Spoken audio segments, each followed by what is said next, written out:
నేటి ఒత్తిడితో కూడిన జీవన శైలిలో మానసిక ప్రశాంతత కోసం ప్రజలు హిల్ స్టేషన్లకు అంటే వేసవి విడుదలకు వెళుతూ ఉంటారు. ట్రెక్కింగ్, పారాగ్లైడింగ్ వంటి సాహస క్రీడలకు ఇవి ప్రధాన కేంద్రాలు. అలాగే భారతదేశంలో ఆధ్యాత్మికతకు కొండలకు విడదీయలేని సంబంధం ఉంది. తిరుమల, శ్రీశైలం, సింహాచలం వంటి దివ్యక్షేత్రాలు కొండలపైనే కొలువై ఉండి పర్యాటక రంగానికి ఊతమిస్తున్నాయి. కానీ నేడు కొండలు, పర్వతాలు మానవ తప్పిదాల వల్ల తీవ్ర కాలుష్యానికి గురవుతున్నాయి.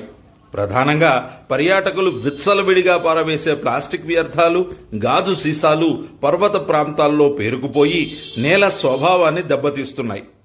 పర్యాటకులు ఈ పర్వత ప్రాంతాలను సందర్శించినప్పుడు ప్లాస్టిక్ సీసాలు, కవర్లు వంటి వ్యర్థాలను అక్కడ పారవేయకుండా తిరిగి తీసుకురావడం ప్రాథమిక బాధ్యత. జలపాతాలు, సెలయేళ్లలో రసాయన సబ్బులు వాడకుండా నీటి స్వచ్ఛతను కాపాడాలి. పర్వత ప్రాంతాల్లో వాహనాల వాడకం తగ్గించి కాలుష్యాన్ని అరికట్టాలి. ప్రతి ఒక్కరూ బాధ్యతగా వ్యవహరిస్తేనే ఈ ప్రకృతి సంపదను భవిష్యత్ తరాలకు అందించగలం.